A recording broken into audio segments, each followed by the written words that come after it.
Cece, exploring the Enneagram and inner work. And today I wanted to say something about fixation, the Enneagram type fixations, because we hear about those quite a lot in descriptions, along with passions and centers and arrows and instinctual preferences and so on. But the thing is, when you ask somebody maybe what are the fixations, they would provide you with a list, and you get words, and it's like these are the fixations, and in a way that's true, and in another way it's not the whole story. And even the more detailed explanations, the more detailed descriptions of types will provide you with information about what happens when these fixations kick in, which is better, obviously, but which still does not explain about the phenomenon, the dynamic of the fixations themselves. Like, what are these fixations? Not just the words or what happens, but as a psychological dynamic. What do they do? How do they work? And so I wanted to say something about that. And you can't really talk about fixation in this way without also mentioning the levels of development or levels of health or balance or whatever we prefer to call them. And there's lots to say about the levels. I'm running a whole course on them at present. And I also, if you want to see more about them, how they play out, you can check out my booklets about the levels of development and how to work with them. But they will need to be mentioned in this context because it's often described, passions and fixations are often described in the same framework, as if they were parallel things or features. And in a way they are, but in a lot of ways they're not. And one of these ways is that obviously the passion is a heart feature. It's something that happens in the heart energy. And while that is still a feature personality, an example of how we consistently steer off into the ditch, in the healthier levels, the passions will be there, but they can sort of be expressed in a balanced manner, as it were, or for good. I mean, we can be driven by something and we can use this drive, and not as in instinctual drive, as in the passion. We can use this focus in a positive way, actually. But when it comes to the fixations, that's not really the case, because the fixations they're a head feature. That's not bad in itself, but they do not kick in until the average levels. And when they do kick in at the average levels, it's to sort of help my ego get, do my personality, or, construct my personality, or manufacture my personality. So that's a bit more twisted, as it were, from the original essential energy. And so in the healthy levels, I'm being what I am. I'm being me, this balanced person with a relatively transparent ego. It's like my ego on the healthy levels, my ego is my interface with the world. It's like how I communicate with the world, is my persona, as it were, in my life as it takes place for me. And that, we need one of those. We can't really interface without this form that we, to some extent, identify with. But on the healthy levels, still realize that this is not the whole story. This is not me. Me is something deeper. But on the average levels, there is a shift. And what shifts is, as I said, I start doing my personality. It's like my ego increasingly down the average levels feels that it must pull out all the stops. It must up its game. I don't trust the natural flow anymore like I did in the healthy levels.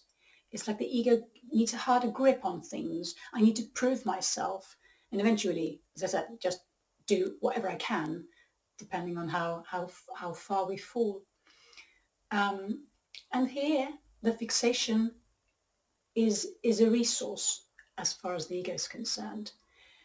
So the identification in the average range is tipping over in the favor of ego. I might still be occasionally aware of my essential nature, but this is increasingly forgotten or sort of viewed as a luxurious status. I can experience this when nothing else is going on, but I need to, I need to be on. My ego needs to be on and active, or that's the experience. So in a way, the fixation is there to help our ego better succeed in like managing and running our personality spiel as it expresses itself in our everyday life. And so if we look at the types, we can see that as an average one, what I want to prove about myself is that I'm not a bad person. I'm not doing the wrong thing. I'm doing what's right. I'm striving to be better. This permanent betterment of myself, of the world, that's something that I, again, in the average range, start believing I need to do this. And what better tool to help me do this than the fixation of judging? As a one, I'll be judging. It's like the more I practice judging, says the ego, the better I can make sure that I stay on the side of good. So that's a good thing as far as the ego is concerned and as far as I'm concerned on these levels. So while on the healthy levels, there's this keen discernment in the one. It requires no investment. It's just there. And I can just tell whether something is, as I experience it, good or right, or whether it's not. And it's not like I have to judge it. The not right doesn't have to be judged. It's just viscerally repugnant for me to do or contribute to that. I do the other thing because I do what I perceive as right. And again, at the healthy levels, there is no like tug of war going on between these. It's more like I'm just drawn to this. And so this is my experience. But then when I fall into the average range, I get more invested. And it's like I start relying on these internalized templates, and I start to measure everything against those templates, including myself and what I do, so that I won't go wrong. And so then again, judgment is my friend. Judging is my friend, or so I believe. And this can look it's all these fixations as they express themselves in our everyday lives. They are very subtle. Not always, they can be very blunt as well, but sometimes they're just so subtle. So as a one, I might be judging outside of myself. I might be coming into a context and just thinking, oh, this is so sloppily done. I would have arranged it this way. Or even just, oh, maybe I should talk to them and tip them off that they can do this next time.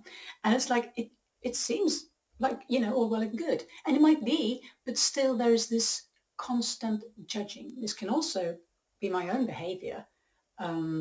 After the fact or even during I'm doing something, I can just feel that this should have been done better. I should have done it this way instead. So it's this constant like nitpicking, if you will. But of course, I won't experience it that way. I will experience it as trying to better things, trying to better myself, trying to better the world.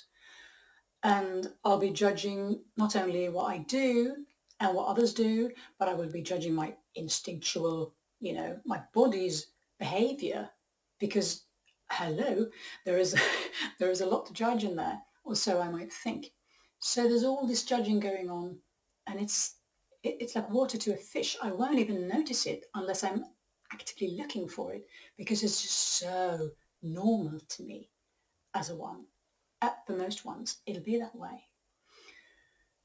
And so another thing that happens when this fixation kicks in, when I fall into the average range, is that as a 1, I start to scramble my home-based center, which would be the instinctual center, with the heart center, the center most close to me, the feeling center, like the neighboring center on the Enneagram. And so where before this discernment had this inner grounding and self-awareness attached to it, now I will sort of fuel again with this sense of urgency that I need to do this. I need to produce something here. And so I will fuel this producing with emotional material. So it's my instinctual drive towards what's right will now be sprinkled with emotional engagement, as you will. It's not only right, it's right. So there is something here.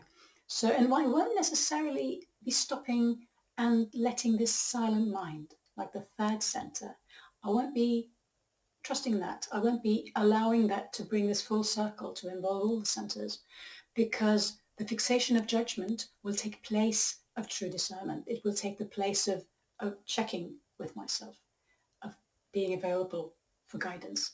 So, because that feels safer at this point. So inviting silence and reflection becomes less and less interesting. And, voila, there we have a typical average 1. And this is not a bad thing. It's just something that happens. It's not that we're bad people for doing it, whether we're 1s or not. It's just something that goes on in our personality dynamic. And so the dynamic will look the same for all the types, just with different outcomes as we have different egos doing it. And if you want to watch a whole free mini workshop on this, go to likovbachman.se. That's my last name without the dots. I'll put it below. And that's the Exploring the Enneagram website. And just visit the members area. And it's free. You just register and you log in, and you can watch the rest of this video. You can watch other videos and some free teaching series and stuff like that. So I'll possibly see you there. Get old,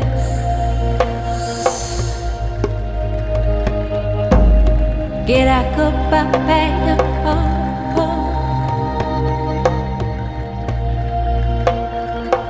si da cama e salera tutto amore.